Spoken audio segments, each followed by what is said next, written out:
ina kewa mai so na ina kewar zancenki. Maratu Saliya na kira ki kalar madara, dogon hancin ki kamar an zaga kara. Sauran yamma ta kawai sai dai su jira, domin komai na baki cikin raina ke ɗai ce. Da idanuna hotonki nake kallo, a cikin raina ke kin zama sha kallo.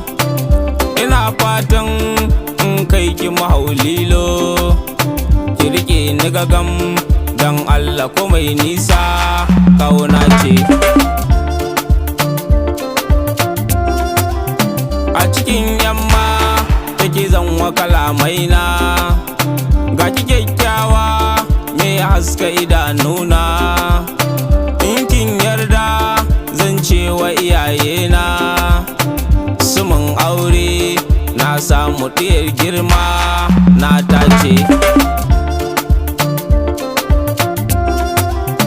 Fatan da nake in ga kin zama matata, uwar 'ya'ya na hakan fa nake fata.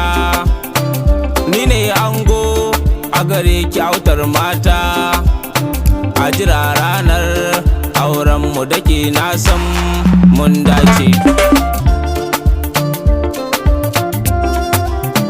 Insha Allah wata rana za mu yi aure, ni ne ango ki amarya mu ja kyaure. Ba a tuna wa ciki mai cin baure, fatan kinga na abun da nake ta nufi kauna ce.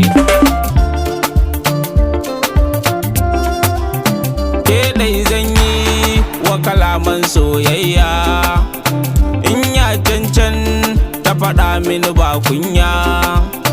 Alkawar na ɗau ka za ki ga soyayya, mata ta uwar 'ya'ya na in baki sai na zauce. Fatan zan sa mu abun da nake nema, zuciya ta kan kaunar ki take kyarma. Tare za mu kasance fatan da nake nema, in ga ki gida na kin zama matata na dace. Ina kewar zancen ki fatan kin ji, ki sani ba mutum inda ciki ba hanji. Wai na fiye na ce akan so to naji, sa da ɗanmu sa kan so ƙauna ko mai nace.